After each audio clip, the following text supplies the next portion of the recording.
Welcome to adogsense. It's 3:07 a.m. The house is silent. The heater just clicked off. You pull your blanket up a little higher, and then you look down. Your dog is curled tightly into a small ball on the floor. Nose tucked under tail, paws hidden, still, and suddenly your heart drops. Are they freezing? Should you get up and tuck them in? If you've ever felt that quiet wave of guilt in the middle of the night, you're not alone. Every devoted dog owner has experienced this moment. But here's what most people don't realize. The answer is not emotional. It's biological. Tonight, we're going beyond opinion, beyond internet myths, beyond, I feel cold, so my dog must be cold. We're diving into the real science of canine thermoregulation. And by the end of this video, you'll know exactly when to tuck and when to trust. Part 1. The thermoneutral truth. Dogs don't experience temperature the way humans do. They operate within what specialists call a thermoneutral zone, the temperature range in which their body can maintain core warmth without expending extra energy. When they're inside this zone, their bodies are efficient, calm, stable. When they fall outside of it, something changes. Energy that should be used for deep sleep, immune repair, muscle recovery, joint lubrication, gets diverted into one expensive process: heat production. For healthy adult dogs, mild temperature drops aren't a crisis. But for puppies, immature thermoregulation, seniors, muscle and fat loss, very lean breeds, dogs with arthritis. Cold isn't just uncomfortable, it increases metabolic demand. In arthritic dogs especially, cooler temperatures increase synovial fluid viscosity, which means stiffer joints, and tighter muscles, and more pain upon waking. So no, warmth isn't just about comfort, it can be about physiology. But here's the twist. Most dogs are better at staying warm than we think. Part 2. Your dog is a self-regulating furnace. Imagine your dog as a small biological furnace with adjustable vents. When the room cools, their body doesn't panic. It activates a hierarchy of responses. 1. Vasoconstriction. Blood vessels near the skin narrow. Warm blood is redirected toward vital organs. This protects the core, but leaves ears and paws cooler. 2. Piloerection. Tiny muscles at each hair follicle contract. The fur lifts. This increases loft, trapping a boundary layer of still air close to the skin. It's not just fluff, it's insulation engineering. 3. Subcutaneous fat. Fat acts as conductive resistance. It slows heat transfer outward. A short-haired dog with good body condition may retain heat better than a thin, long-haired dog with no fat reserves. 4. Shivering. Last resort. If insulation fails, muscles contract rapidly to generate metabolic heat. Shivering is not the first response, it's the backup generator. So when you see your dog calmly curled up, no trembling, no restlessness, their internal furnace is likely doing its job. But biology isn't the only factor. Structure matters. Part 3. The fatal myth. Long hair does not mean warm dog. One of the biggest mistakes owners make is assuming that long hair automatically equals warmth. It doesn't. Length is visual. Density is functional. A dog's ability to stay warm has far less to do with how fluffy they look, and far more to do with what's happening beneath the surface.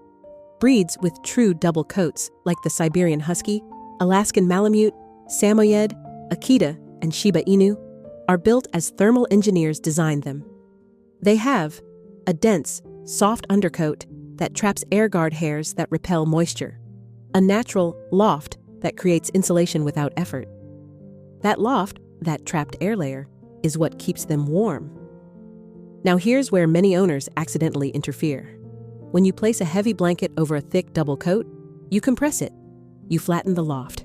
And when that loft collapses, you reduce the very insulation nature designed to protect them.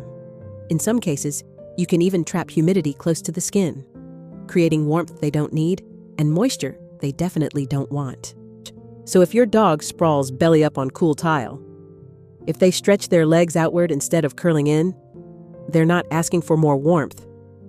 They're actively releasing heat, and forcing a blanket in that moment doesn't add comfort. It disrupts regulation. But here's where it gets interesting. because on the other side of this spectrum are dogs who truly struggle with temperature loss. So before we move on, I'm curious about something. Are you team tuck them in or team let them be? Drop your dog's breed and which side you're on in the comments. I read every single one, and I love seeing the patterns between breeds and behavior. Now let's talk about the dogs who actually need your help at night.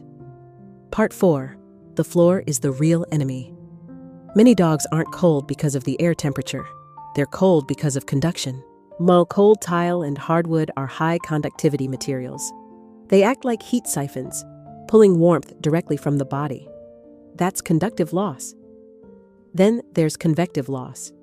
Drafts near doors or windows move air across the body, carrying warmth away. So before you reach for a blanket, ask, is the bed insulated from the floor? Ideal setup: rubber mat, thermal break, orthopedic foam, insulation plus joint support, moisture wicking cover, fleece preferred. Elevation also helps. Raised beds eliminate conductive loss. Often, upgrading the bed matters more than adding a blanket. Part 5. Meet the cold squad. Some dogs truly struggle with temperature drops.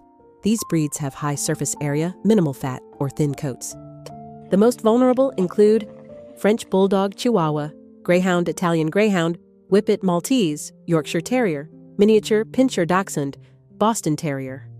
Many of these dogs burrow instinctively. That donut sleeping position isn't cute. It's physics.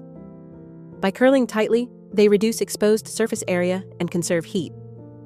For these dogs, a light fleece blanket can significantly improve sleep depth, especially during pre-dawn metabolic dips.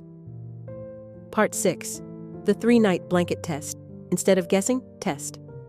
Night 1. Baseline. Observe natural posture. Donut, sprawl. Night 2 to 4. Introduce variable. Place a light fleece blanket over half the bed. Loose, not wrapped. Observe. Positive response. The dog stays under the blanket, less curling deeper, longer sleep. Negative response pushes the blanket away. Pants moves to the bare floor. Always follow the escape route rule. Never trap a dog in warmth. They must be able to exit if overheated. And never use human heating pads. Burn risk is real. Only pet-safe warming mats are acceptable. Part 7. The touch test. Behavior is honest during sleep, but hands confirm. Feel. Ear flaps. Belly paw pads. Cool is normal briefly. Persistently cold, plus stiffness, plus shivering, intervene. Red flags include pale gums, disorientation, rectal temperature below 99 degrees Fahrenheit, that's mild hypothermia territory. Seek veterinary care immediately. Puppies and seniors can deteriorate quickly. Be proactive during cold snaps. Part 8. Beyond warmth. The psychology of tucking in. Sometimes the blanket isn't about temperature. It's about security. Dogs evolved to sleep in dens. Enclosed spaces reduce visual exposure and lower cortisol.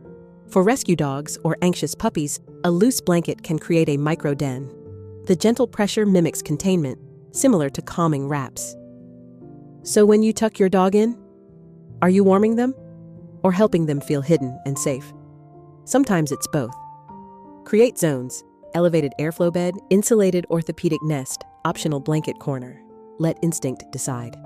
Because when you replace projection with observation, when you trust biology over guilt, you'll both sleep better. And maybe, at 3:07 a.m., instead of worrying, you'll smile, roll over, and let your dog's tiny furnace do what it was designed to do. And if this video helped you understand your dog a little more clearly, not emotionally, but biologically, then give it a quiet like. Subscribe to AdogSense if you enjoy science-backed insights that respect both instinct and evidence. And if you'd like to keep learning how to read what your dog is really saying, turn notifications on. Not because you have to, but because the better we understand them, the deeper and more enduring our friendship with them becomes, day by day. Thank you for spending your time here with AdogSense.